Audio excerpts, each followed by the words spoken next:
Gather around. It's time for the show to begin. Ladies and gentlemen, this is...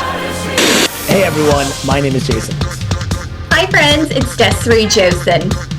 Alright, there were so many matches this year that were just too much. So this won't be a shocker because we've had a handful of really awesome matches that we just can't stop talking about. How many times have these guys fought? Like it's been quite a bit. I've been saying this all year. They're just so great to watch. We saw the heel turn coming, and then when it happened, nice and bloody, both dramatic and beautiful. You are now entering the ring with Shoots and Ladders podcast. Shoots and Ladders, greatest Backlash matches.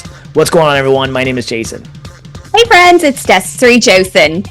All right, we are in post-WrestleMania season, which means Backlash is right around the corner. We decided to count down the best matches of Backlash, and to be honest, I was blown away when I reviewed some of these older matches. What is your IT, Des? I'm just going to kick myself and say I was wrong because I was like, I don't like Backlash. And then when I realized what matches were in the Backlashes, I was like, oh, I do like it. So one thing I do have to say, Backlash, it has one of the hardest jobs as being the pay-per-view to be right behind WrestleMania. So it's got a lot of pressure to really stand up and bring its own. And, like I said, I forgot about some of these matches, but I loved what came out of it. So that's my fault. No, but to your point, look, you are absolutely right. Coming after WrestleMania, it's going to be very hard to even come close, but maybe that's why they felt the need to kind of put some of these matches on the card. Because again, as we're going through some of these, I was just blown away, and I'm sure some of the audience members are going to say, oh, wow, I forgot this is on Backlash too. Mm-hmm. Yeah. All right, that being said, so we're going to start off with an honorable mention. Who is yours?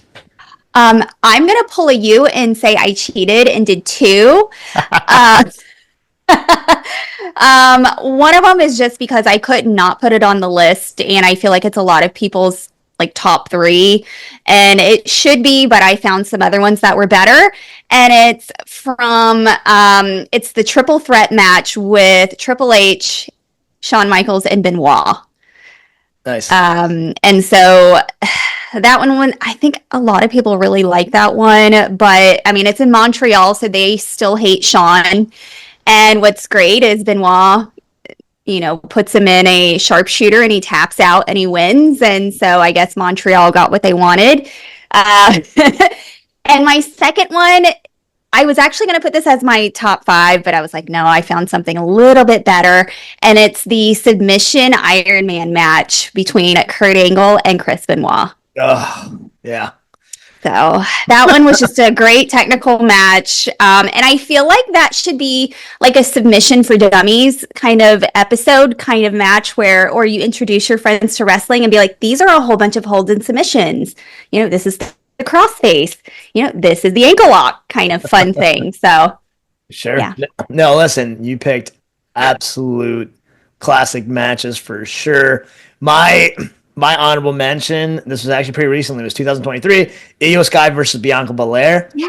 That was just a really, really fun match.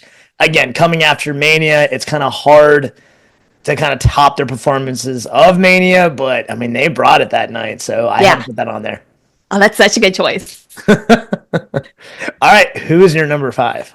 Okay, it is 2007 Taker versus Batista, Last Man Standing. Nice. I like that one just because anything with Taker is really going to be a standout, but with Batista, I feel like that was when he was at his prime, and I feel like that's one of the best feuds that Taker had was with Batista, and they were a good complementary match with size, and I just feel like when they're larger men, they just physically look better together. And I really like the ending where they went up to the ramp and Batista countered the tombstone into a spear off the stage, and then all the lights in the set fell, and it was a draw, which was pretty great because it extended their feud even more. So, yeah. Great choice, for sure. I actually went Steve Austin versus The Rock, 1999. On my And list. yeah, okay, awesome. And what's funny is we both mentioned matches that were also WrestleMania matches at one point in time. And a lot of the matches that are on my list are these wrestlers are absolutely legendary, and they all could be Mania matches. Yeah. Which I think that's what they're kind of going for, is because coming off of Mania, kind of like what we said earlier, it's going to be really hard to top, but they have to do the best they can. So they are going to put some high profile matches. But yeah, the Steve Austin, The Rock, Backlash 99 match. I mean, think about it. These guys fought they main evented WrestleMania 3 times. For them to just have a match at a non-WrestleMania, at a Backlash, it really stood out to me. And look, these two guys, I mean, they're friends in real life. I mean, their chemistry in the ring is just unmatched. God. Yeah, so I had to put that on there. Great choice. Okay, let's roll on to number 4. Who you got? In 2007 with Cena, Edge, Randy, and Shawn Michaels. That's on my list. Honestly, I love this one. I feel like this one is a fan favorite just because how can you not expect complete fire and sparks from these four? And Cena was, and I mean, he was at the top of his game as well. Everyone loved him. He was the champion, but it was the ending that got everyone, because we really thought Shawn Michaels was going to get the title back. And then this is where the fans get the show that they want, where everyone does their finisher. So Randy tries to do the RKO. Cena hits Edge with an attitude adjustment. Shawn kicks Cena with sweet chin music, and then he falls on top of Randy accidentally and gets the pin, which is hilarious and just so great and such a surprise. And that was just pure perfection from start to finish. I 1000% agree. The only thing I will disagree with you on is I think you should have had that match ranked a lot higher, and you'll see why. But yeah, I absolutely love that match. All right, my number 4, and I've been saying this for a while. The crowd, this wasn't technically a U.S. crowd because of U.S. territory, but this was one of the loudest pops I've ever heard for any wrestler, and it came for Bad Bunny. So it's Bad Bunny versus Damian Priest. I still rewatch the entrance of that match because what makes a good show is a crowd. Obviously, Bad Bunny is just internationally known, and he was in Puerto Rico, and I don't remember hearing such a loud pop for like a non-Mania moment. It was insane. I'm very curious. I'm not sure if he's ever been asked this before, because obviously he sold out shows throughout the entire world. I'm very curious of where that ranks as far as loudest reactions between all his performances and that night, because that was insane. And that match was just so much fun with everyone coming back. They did that the best they possibly could. At first, I think a lot of people were a little reluctant of like, okay, hey, another celebrity doing a match. No, that was I think the best celebrity match I've ever seen. I think so, and that's been on a top of everybody's list, is that one. And I'm kind of shocked, but then when you watch it, it's insane. It's such a great match. They did so well, and again, hats off to the Puerto Rico crowd that night, because it was insane. They love their wrestling. Yeah, they do. All right, number 3. Let's hear it. 1999, Steve Austin versus The Rock. Love no it. holds barred. Shane is ref. I know. I mean, like you said, these two have insane chemistry. They're not going to put on a good show. Just like the little things, like The Rock just selling every hit and giving the fans exactly what they want. Shane knocking out The Rock with the belt. And then he didn't count to 3 when Steve covered him, and then Vince running out. Just all of these elements that just irritate us as fans. But then, with Steve ending up stunning The Rock and winning, that's exactly what we wanted. It was just pure madness. Yep, loved it. Obviously, it's on my list as well. And again, I mean, these two guys are just they're talked about even now, even for people that kind of fell out of wrestling, they still know who Steve Austin and The Rock are. Yeah, and if they wanted to come back and go head to head, maybe at Mania, maybe at Mania 41, I would be okay with it. Of course, absolutely. All right, so my number three, speaking of The Rock, it's The Rock versus Triple H, Backlash 2000. Yeah. Yeah, and again, talking about absolutely legends. This is at the pinnacle of their rivalry, I would say, and the pinnacle of these two guys. I mean, they were super over, and they've been kind of feuding before. And I mean, they just milked it, and thank God that it did because, yeah, this was a really good match. And again, the year 2000 was the height of just wrestling overall. So I thought they really capitalized on that night. 100% agree. All right, we're counting down. So number two, who do you have? Oh, well, it's going to be a shocker. It's 2000, Triple H versus The Rock. Love it. I loved it. Like you said, it was just wrestling was at its greatest. The Attitude Era, the Monday Night Wars were going on. So every Monday night you were watching whatever was going to happen. And these two were hot. They still are, actually. And I mean, with the McMahons playing a pivotal part surrounding the ring, and then Stone Cold comes out with the chair, the crowd goes wild. And talk about crowds, that one is one that I watched too, where everyone was on their feet just hollering and just screaming and having such a great time. And with Jim Ross's commentary, it was just one of those shows that should have been a Mania match. Yeah. No doubt, 100%. Yeah. All right. Okay. My number two, and I have a feeling this is going to be on your countdown. And this just missed being number one. But a lot of people say this is where Randy Orton arrived. Randy Orton versus Cactus Jack, Backlash 2004. Yes. So obviously when he took that bump, he got a lot of cred. I think he actually really got the respect from fellow peers because they thought that he had an attitude issue.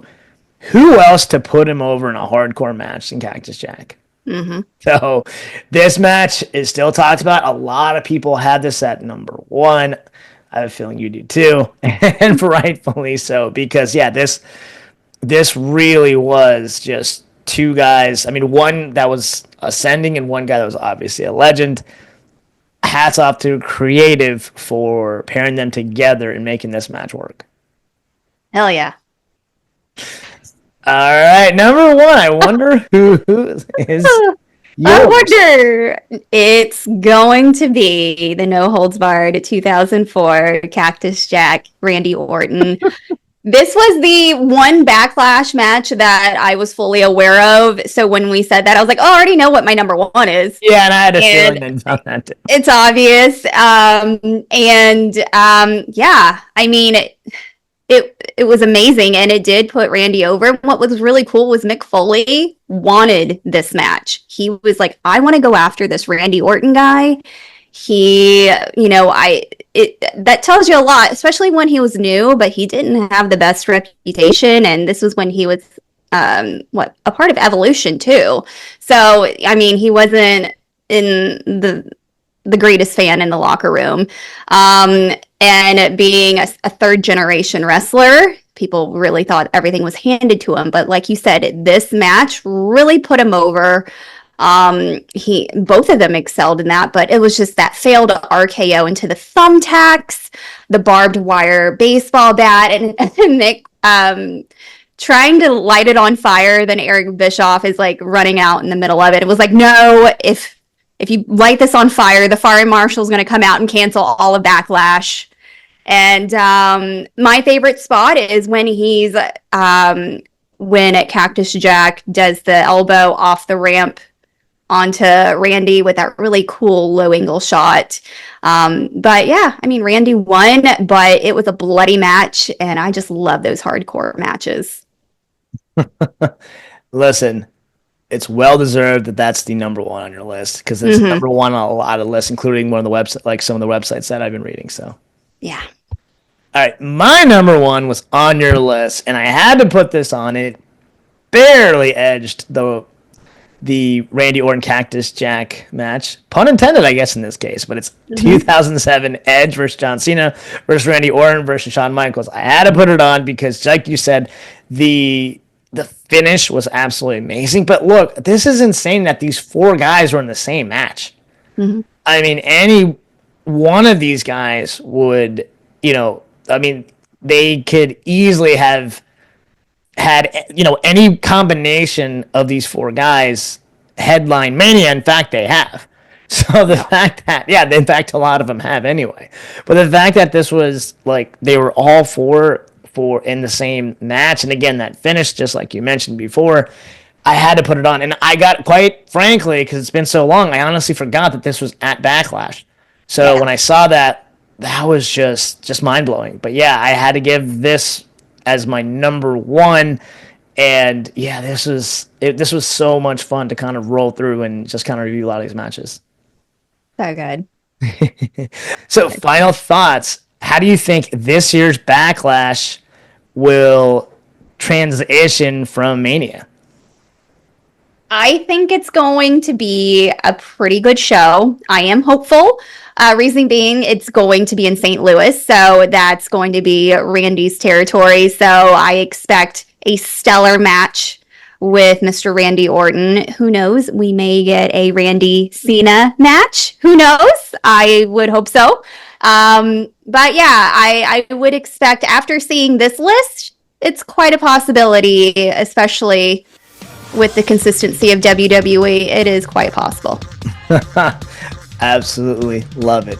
All right, that actually wraps up this episode. What are your favorite matches from Backlash? Please DM us at the Chutes and Ladders. Like always, please like, share, and subscribe both on YouTube and Spotify. Once again, my name is Jason. I'm Desiree Josen. All right, until next time, have a blessed day and a blessed week.